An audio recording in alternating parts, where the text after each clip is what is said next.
Fala pessoal, meu nome é Diego Teixeira, sou diretor de ensino da Liga de Anestesiologia e a gente vai estar conversando um pouco sobre os temas que irão cair na prova do processo seletivo. O primeiro tema que vai cair é sobre anatomia. A gente disponibilizou no Drive, no site da Liga, as imagens prováveis que irão cair na prova. A primeira imagem mostra um corte sagital, demonstrando um pouco ali do que seria a nossa via aérea. Então, basicamente, durante a prova vai ser essa imagem. Só que, claro, no momento da prova não vai ter nenhuma legenda dessas aqui, né? Vai ser só a imagem e a gente vai colocar uma seta, né?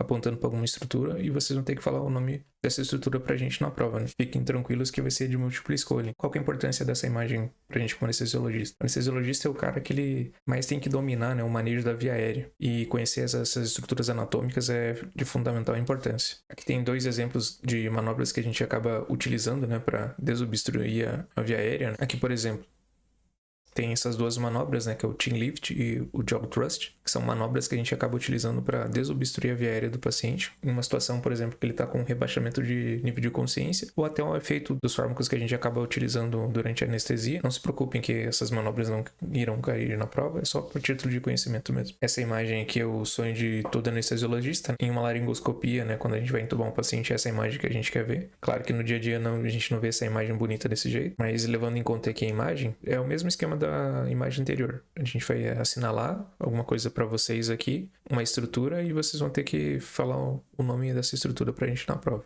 A próxima imagem é de uma vértebra lombar. Qual que é a importância pra gente como anestesista? Bem nessa região lombar, né, da coluna, que a gente acaba utilizando para fazer tanto a raquianestesia ou a anestesia espinhal e a anestesia peridural, né. Tem alguns marcos anatômicos que são importantes nas vértebras, né, que ajudam a gente a identificar o espaço adequado para a gente fazer essa anestesia. Utiliza a crista ilíaca ali como referência. Ela vai cruzar bem em cima da vértebra lombar L4. Como vocês sabem, a medula vai até L1, L2, então nessa região eu tenho segurança para fazer anestesia, sabendo que eu não vou ter o risco, né, de danificar ou gerar alguma injúria na medula. Essa imagem mostra o que seria a nossa medula e as suas capas que recobrem ela, né, que são as meninges, né? A meninge nada mais é que uma estrutura que ajuda tanto a nutrir como proteger a nossa medula. Nossa meninge é composta de 3 capas, sendo a mais externa a dura mater, a intermediária que é a aracnoide e a em contato íntimo, né, com a medula que é a pia mater. Por que é importante saber essas camadas? Como eu já tinha comentado no slide anterior, a gente tem duas técnicas anestésicas, né, que a gente acaba fazendo um anestésico local nessa região para tirar a sensibilidade tanto dolorosa quanto motora do paciente.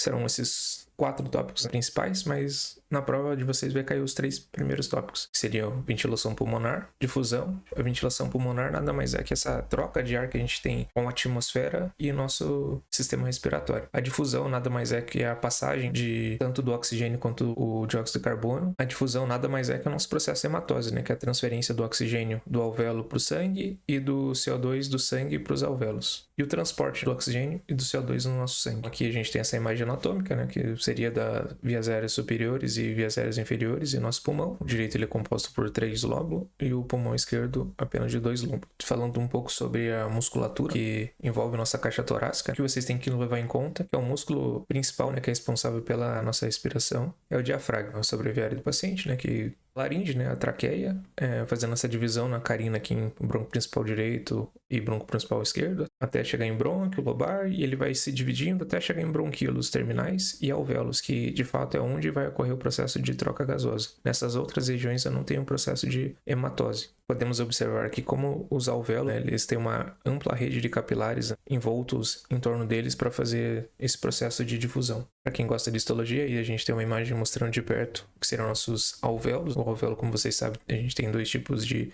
célula, pneumocito tipo 1 e pneumocito tipo 2. O pneumocito tipo 2 ele é responsável pela produção do surfactante e o pneumocito tipo 1 ele faz a estrutura, né, do alvéolo. O processo de ventilação pulmonar. Como vocês sabem, a respiração acontece a nível celular. O processo macro que a gente possui é o de ventilação. A ventilação é esse câmbio que a gente faz de troca de ar entre o pulmão e o meio externo. Como ele ocorre? O diafragma, que é esse principal músculo da respiração que a gente tem, quando ele contrai, ele acaba gerando um aumento do pulmão, né? Gerando uma pressão negativa. Essa pressão negativa faz com que o ar atmosférico entre para dentro dos nossos pulmões. E durante a expiração, o diafragma ele relaxa, o pulmão diminui de tamanho, fazendo com com que o ar saia para fora dos nossos pulmões e volte para o meio ambiente. Quando a gente fala de ventilação pulmonar, a gente tem que levar em conta dois outros fatores, que seriam o volume e as capacidades pulmonares. O que seria o volume? O volume é uma determinada quantidade de ar, e o livro traz alguns volumes e capacidades que vocês têm que ficar atento, porque vai cair na prova de vocês. O nosso pulmão, quando ele está em repouso, normalmente ele tem aproximadamente 2,3 litros de ar dentro dele. No momento da inspiração e expiração tranquila, eu tenho a entrada e saída de ar. Essa entrada e saída de ar é o que a gente chama como volume corrente. O volume corrente fisiológico que a gente possui, em média o Guyton traz como 500 ml. Toda inspiração entra 500 ml e na expiração sai 500 ml. Isso a nível geral, pessoal. Depois, quando vocês estiverem na liga, a gente vai trabalhar bastante com ventilação mecânica e isso modifica um pouco. Normalmente a gente usa uma regra de 6 ml por quilo de volume corrente, né? Que entra por inspiração. Mas isso é para outro tempo. Isso na respiração tranquila. Agora falando sobre o volume de reserva expiratório, é o volume que eu consigo forçar para que saia do meu pulmão. Eu estou respirando normalmente, aí eu tento tirar todo o ar do meu pulmão. Mesmo que eu tente tirar todo o ar do meu pulmão, o máximo que eu vou conseguir tirar é 1.100, certo? Porque o pulmão ele não vai conseguir colapsar totalmente. Ele sempre fica um volume residual. E o volume residual do nosso pulmão é em torno de 1.200 ml. Ou seja, mesmo que eu tente esvaziar todo o meu pulmão, eu não vou conseguir. Sempre vai ficar esse 1.200 ml residual. Agora falando sobre o volume de reserva inspiratório, é aquele volume que você consegue colocar para dentro do seu pulmão acima do volume corrente. Ou seja, eu estou respirando normalmente e agora eu tento puxar o ar mais forte.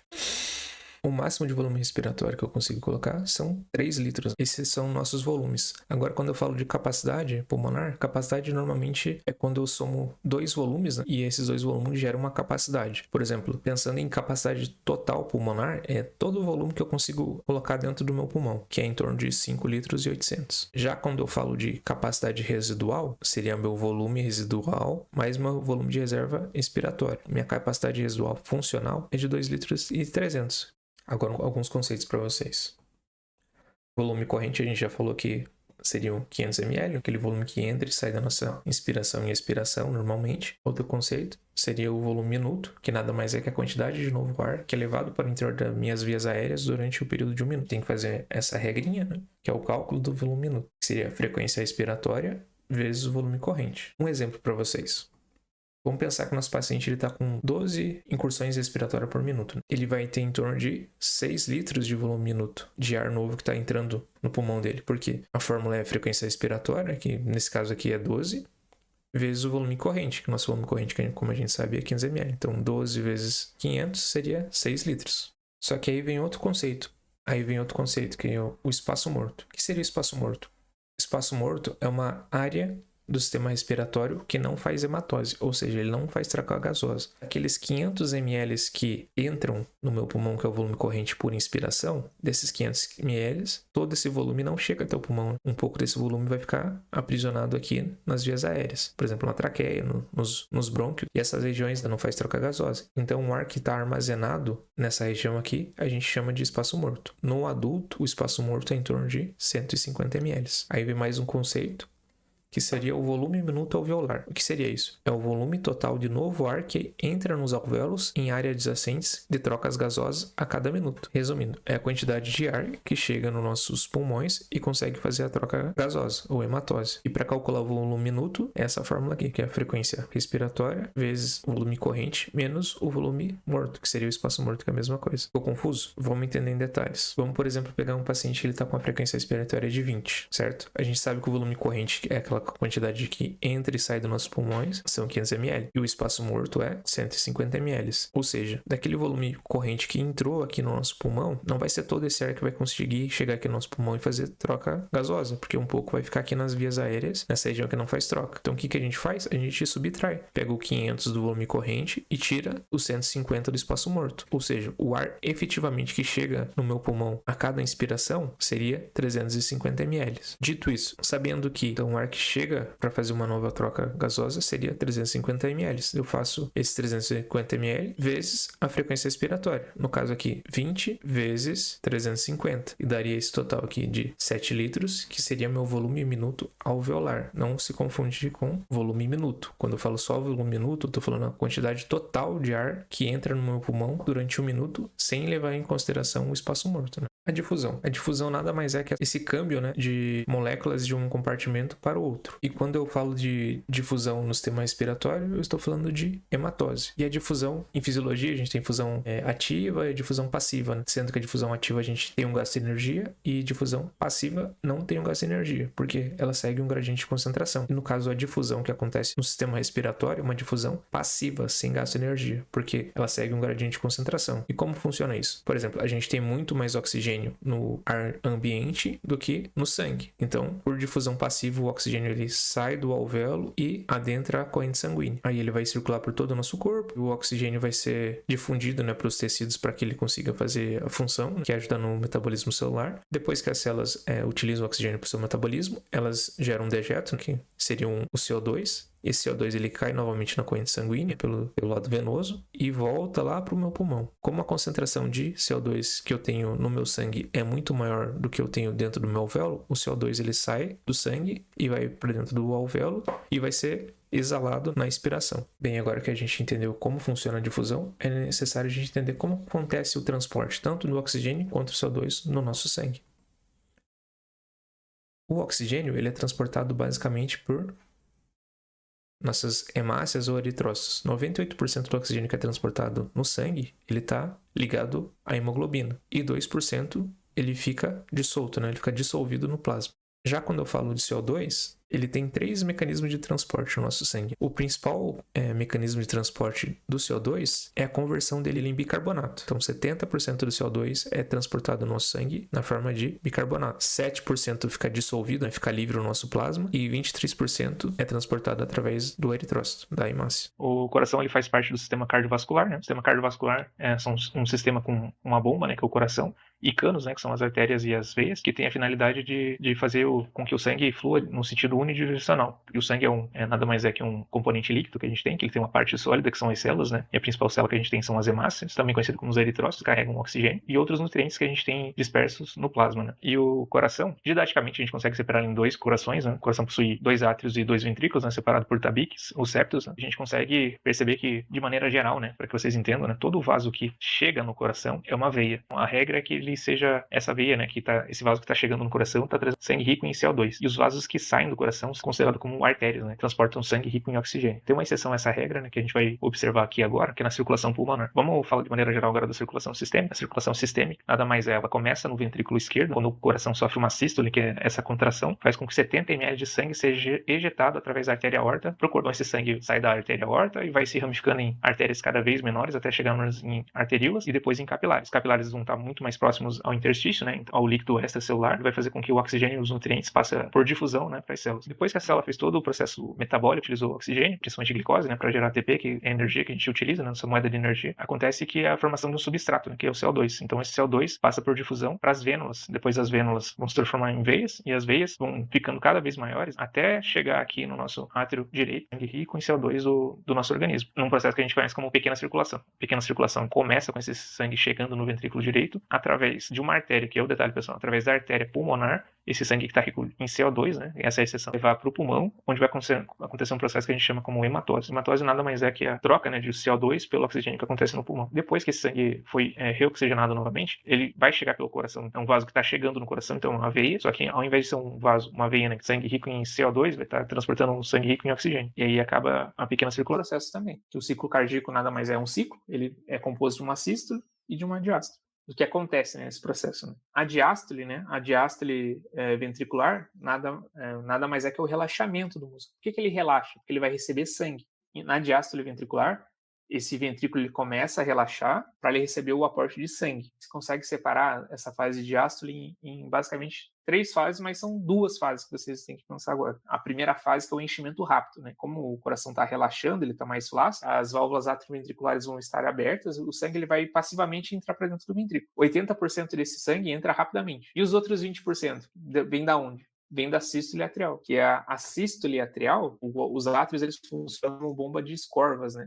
80% do sangue vai entrar de maneira passiva para dentro do ventrículo e os outros 20% vai ser através da sístole atrial. Se eu tiver um problema de átrio, né, o meu átrio não está funcionando legal, eu consigo sobreviver? Sim, porque 80% do sangue vai entrar de maneira passiva para dentro do meu ventrículo na diástole. E esse sangue que ele entra aqui, que ele começou a entrar, né, ele começou a encher o meu ventrículo, ele tem um nome. O nome dele é volume telediastólico. O que é o volume telediastólico? É o volume que eu tenho no final da diástole. É o volume de enchimento do meu ventrículo. O volume telediastólico do coração é entre 110 e 120 ml de sangue. Toda a diástole, todo o relaxamento do coração vai entrar 110 a 120 ml dentro de cada ventrículo. Ele entrou aqui para dentro do ventrículo, 110 a 120 ml, que é o nosso volume telediastólico. Agora o coração foi estimulado, ele vai entrar em sístole, que é nada mais que a contração do músculo ventricular, certo? Essa sístole vai ser ejetado sangue através tanto da aorta quanto do tronco da artéria pulmonar. O volume que é ejetado é conhecido como volume sistólico, que é de 70 ml. Diástole, entrou volume telediastólico de 110 a 120 ml de sangue, aconteceu a sístole ventricular, eu vou ejetar, o meu volume sistólico ejetado é de 70 ml. O volume sistólico, que é o volume que é ejetado através da aorta, e tem a fração de ejeção. A fração de ejeção é em porcentagem. Minha fração de ejeção é 60%. Como eu tinha de 110 a 120 ml, eu ejetei 70 ml de sangue, ou seja, eu joguei 70 ml de sangue para fora do meu 100%. Meu 100% seria os 120 ml. Como eu joguei 70 ml para fora, esse volume ejetado, fração de ejeção, corresponde a 60%.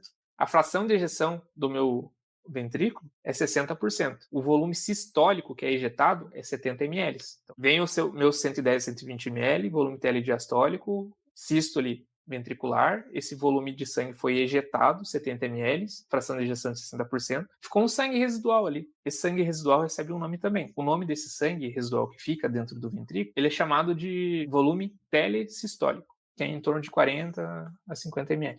O conceito de pré-carga e o conceito de pós-carga. Pré-carga é basicamente a força com que esse sangue que chegou no meu ventrículo, ele exerce nas paredes, né? Todo líquido, quando ele tem contato com a parede, ele está numa cavidade, ele gera uma pressão. O retorno venoso, esse sangue que está voltando para o meu coração, né? Da grande circulação, ou da pequena circulação também, ele começa a entrar. Ele começa a encher o meu ventrículo. Quando ele começa a encher o ventrículo, ele gera uma pressão ali dentro. Essa pressão é chamada de pré-carga. Ou seja, a minha pré-carga ela é dependente do meu retorno venoso. Já o conceito de pós-carga é um pouco diferente. É a força que impede a saída do sangue do ventrículo. É a regulação do bombeamento cardíaco. Acontece basicamente por um mecanismo conhecido como Frank-Starling. Esse sangue começa a chegar no coração. Ele gera o retorno venoso, que é a nossa pré-carga. Esse mecanismo de Frank-Starling, ele fala pra gente que o coração, uma bomba, tudo que chega de volume para ele, tudo que chega de retorno venoso, ele vai mandar esse sangue para frente e de volta. Se eu coloco 200 ml para ele, ele vai mandar esses 200 ml para frente. Modo Z, né? Sempre fica esse residual que a gente viu. Então, o que você tem que pensar? Que o coração, a lei de Frank-Starling fala que o coração é como se fosse um elástico. Pensa lá, eu pego um elástico, né? Eu estou esticando o elástico. Então, quanto mais eu estico o elástico, o que acontece? Quando eu solto o elástico, ele volta mais forte. O mecanismo de Frank-Starling explica isso, que o coração, todo o volume que chega para ele, ele vai conseguir jogar para frente. Esse é o mecanismo de Frank-Starling, essa questão do elástico. Como acontece isso? O sarcômero, que tem as actinas, as miosinas, quando eu distendo a parede do ventrículo, eu faço com que elas atinjam a condição ótima delas. Então, quanto mais eu estiro a fibra muscular do coração, maior vai ser a força de contração que ele vai ter, até determinado ponto, né? Até um ponto fisiológico. Né? Esse é o nosso mecanismo de Frank-Starling, ele que regula o bombeamento cardíaco. Aí tem outro conceito aqui que já entra, que é o nosso débito cardíaco, né? A gente falou de volume sistólico, né? Que é 70 ml, que é ejetado do coração a cada sístole. Só que o que é o nosso débito cardíaco? Débito cardíaco nada mais é que o volume que é ejetado do coração durante 1 minuto. Se eu estou ejetando 70 ml de sangue por sístole, por contração, e a média, né, que o Guyton traz para a gente é 72 batimentos cardíacos, né, que é a média da população geral. Então, se eu pego 72 batimentos cardíacos e faço vezes o volume sistólico, que é 70 ml, que é ejetado a cada sístole, eu chego no débito cardíaco nosso. O débito cardíaco é em torno de 5 litros, certo? E quem regula esse débito cardíaco é o mecanismo de Frank-Starling, pela essa questão do elástico. Então, quanto mais sangue chega, né, ele vai esticar mais e vai ter mais força de contração. O coração, ele é autoexcitável, né? Ele, por si só, ele já sofre potencial de ação. Sim, só que tem fibras, né, do sistema autônomo, né, que conseguem agir do sistema simpático e parasimpático. Como eles agem e como eles atuam sobre o coração. Basicamente, o sistema parasimpático, né, ele faz parte do sistema autônomo, Aqui ele vai ser a presença do nervo vago, ele vai liberar acetilcolina, vai ser liberada aqui no nó sinusal. Ele vai fazer com que o nó sinusal libere potássio, vai fazer um efluxo de potássio, vai tirar potássio de dentro da célula e jogar para fora. É como se fosse isso aqui. Aqui é intracelular, aqui é extracelular. Então, quando eu tenho um estímulo parasimpático, eu tiro o potássio de dentro da célula e jogo para fora da célula. O que vai acontecer com a minha célula muscular? Ela o quê?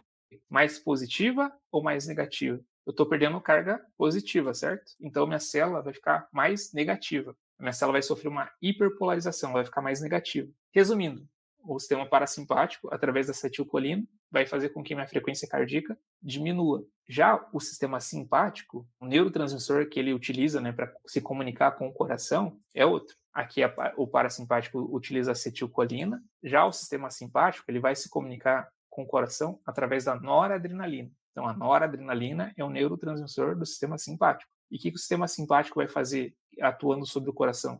Ele vai aumentar a frequência cardíaca do coração. Aumentando a frequência cardíaca do coração, consequentemente, eu vou fazer o quê? Aumento o meu débito cardíaco. Aumentando o meu débito cardíaco, eu faço o quê? Aumento minha pressão arterial. E o parasimpático faz o inverso, né? Eu estimulo com o parasimpático através da acetilcolina, eu diminuo a frequência cardíaca, diminuo o meu débito cardíaco e diminuo minha pressão arterial. Falando agora um pouco de anestesiologia, que vai cair na prova de vocês. Esse é o escritório de trabalho do anestesiologista, que a gente vê um pouco da aparelhagem que a gente acaba utilizando no dia a dia. Não se preocupe que vocês vão ter contato, né? A gente vai explicar para vocês cada detalhe de cada aparelho desse, mas no momento, né, o que importa para a prova de vocês são alguns conceitos. O primeiro, o que seria anestesia? A anestesia nada mais é que a ausência de sensações. Não só apenas a sensação dolorosa, mas também sensação tátil, motora, reflexo simpático, dentre outros. Mas o detalhe importante, né, que isso é um processo reversível. E existe uma variedade de tipos de anestesia. Desde a anestesia geral, que é essa ausência de dor e outras sensações no corpo todo. Temos a anestesia local, que seria apenas uma determinada região. Temos a anestesia RAC ou espinhal, a epidural ou peridural, e também temos os bloqueios. Falando um pouco sobre a anestesia geral. A anestesia geral, ela é composta de alguns elementos, né, que seriam inconsciência, amnésia, atenuação das respostas somáticas nociceptivas, que seria isso, atenuação da dor, né, a ausência da dor, e das respostas autonômicas, que seria um bloqueio do sistema nervoso simpático. Agora que a gente entendeu os componentes que fazem parte da anestesia geral, eu preciso lançar a mão de alguns fármacos, né, para que eu consiga fazer todos esses efeitos e promover a anestesia geral de qualidade. Para promover a inconsciência, eu utilizo alguns hipnóticos e sedativos, né? Que esses hipnóticos e sedativos eles podem tanto ser administrados na forma endovenosa, ou seja, direto na veia, ou o famoso cheirinho, né? Que seriam as anestesias inalatórias. Normalmente eu tenho uma combinação de anestesia venosa com inalatória, que seria uma anestesia geral balanceada. Eu posso ter anestesia geral total venosa e também posso ter anestesia geral total inalatória. Mas a que a gente acaba utilizando mais no dia a dia seria uma balanceada, que é a mistura dos dois. Para promover uma analgesia adequada durante a cirurgia, a gente acaba lançando mão de algumas medicações opioides. O paciente não se mexa durante o ato cirúrgico, né? A gente lança mão de alguns fármacos também que fazem esse bloqueio, né, do sistema somático motor. E a supressão dos reflexos simpáticos que eu tinha comentado com vocês, ele é promovido através de uma analgesia adequada. Para conseguir gerar todas essas características da anestesia geral, eu lanço mão de algumas classes de fármacos, que seriam elas: os opioides, né, que promovem analgesias, os hipnóticos ou sedativos, que eu vou tirar a consciência e promover a anamnese, né, do paciente, e os bloqueadores neuromusculares. Os opioides que a gente acaba utilizando mais durante a cirurgia seriam 3. Morfina, fentanil, que ele é 100 vezes mais forte que a morfina, e o remifentanil, que ele é quase 500 vezes mais forte que a morfina. Como opções de medicações hipnóticas, a gente possui o bom e velho Propofol, o midazolam, conhecido também como Darmonide, a cetamina, que ela pode ser chamada de cetamina, ketamina, aldestrocetamina, é a mesma coisa, são sinônimos. E nosso etomidato, com a medicação que a gente acaba usando para induzir a anestesia. E os bloqueadores neuromusculares, que seriam a succinilcolina, conhecido como Quilicin, o rocurônio e o cisatracúrio. O que vocês precisam saber para a prova? Posologia, dose, indicações de uso? Não. O que a gente vai cobrar de vocês? O que vai cair na prova de vocês sobre esses fármacos? A classe a que eles pertencem. Por exemplo, pode ser que caia uma questão assim: o Propofol ele é um opioide, o hipnótico ou um bloqueador neuromuscular? Ele é um hipnótico, um sedativo. Não iremos cobrar na prova de vocês doses, que seria posologia e indicação. Isso vocês vão ver ao longo da liga, passando para outra modalidade de anestesia que a gente tem, que é a anestesia do neuroeixo, que ela se divide em anestesia espinhal ou raquianestesia, que é a mesma coisa, e epidural ou peridural. Qual que é a diferença das duas? Perceba que a epidural eu consigo uma anestesia um pouco mais alta, né, até a região do tronco. Já a raquianestesia ou anestesia espinhal, ela vai normalmente até próximo do abdômen. Qual a diferença entre as duas? É o local onde eu vou realizar a administração do meu anestésico. Na anestesia epidural ou peridural, eu entro com uma agulha aqui e administro meu fármaco anestésico entre a dura mater e o espaço epidural, certo? Eu não tenho perfuração da meninge, eu vou fazer no espaço ao redor da meninge. Já na raquianestesia ou anestesia espinhal, eu perfuro a dura mater, que é aquela camada mais externa que eu tenho da meninge, e vou fazer meu anestésico no espaço subaracnoide, que seria a anestesia local. É aquela anestesia que a gente faz em uma determinada região para fazer um procedimento mais simples, por exemplo, como uma exerese de algum cisto ou até mesmo uma sutura. Já quando eu falo do bloqueio, eu faço um bloqueio regional, eu bloqueio uma região toda. Por exemplo, um paciente vai ser submetido a uma cirurgia para reconstrução de um tendão, né, que ele tem aqui na articulação do antebraço e da sua mão. Eu preciso fazer uma anestesia geral e bloquear o corpo dele todo, gerando risco, né, de rebaixamento de consciência e depressão respiratória e, consequentemente, eu tenho que entubar esse paciente? Não. Eu posso fazer uma anestesia que bloqueie só essa determinada região. Para isso, eu faço um bloqueio de plexo. Nesse caso aqui da imagem, foi feito um bloqueio de plexo braquial. Bem, pessoal, o aulão termina por aqui. Estudem o que foi enfatizado no vídeo. O que eu posso deixar de dica final para vocês de estudo é, em anatomia, foquem em estruturas relacionadas ao que o anestesista precisa, que é as meninges, né? Conhecer essa divisão das meninges, conhecer estruturas que fazem parte do meu sistema respiratório e das vértebras, estrutura anatômica, né, que a gente acaba utilizando como ponto de referência para fazer uma RAC ou uma anestesia peridural, por exemplo. Já na parte do sistema respiratório, enfoquem bastante na questão de volumes e capacidades pulmonares, né, que vai cair para vocês os valores de cada um, e como a gente faz o cálculo, né, tanto do volume minuto quanto do volume minuto alveolar. Na parte de sistema cardiovascular, tem ênfase na questão de volumes, né, que a gente tem no nosso coração, como volume sistólico, volume de telediastólico, fração de ejeção, e também o impacto que o nosso sistema autônomo, né, tem na regulação do nosso ciclo cardíaco. E falando de anestesia, estudem esses componentes que fazem parte de uma anestesia geral, por exemplo. Você tem a classe dos fármacos, quais são os fármacos de cada classe que a gente acaba utilizando em anestesia geral. Já sobre a anestesia do neuroeixo, é importante lembrar, entender a diferença, né, entre uma peridural e uma raquianestesia. Então era isso que eu tinha de dicas para passar para vocês. Até o dia da prova. Qualquer dúvida vocês podem mandar no direct da liga que a gente, conforme a disponibilidade, responde vocês.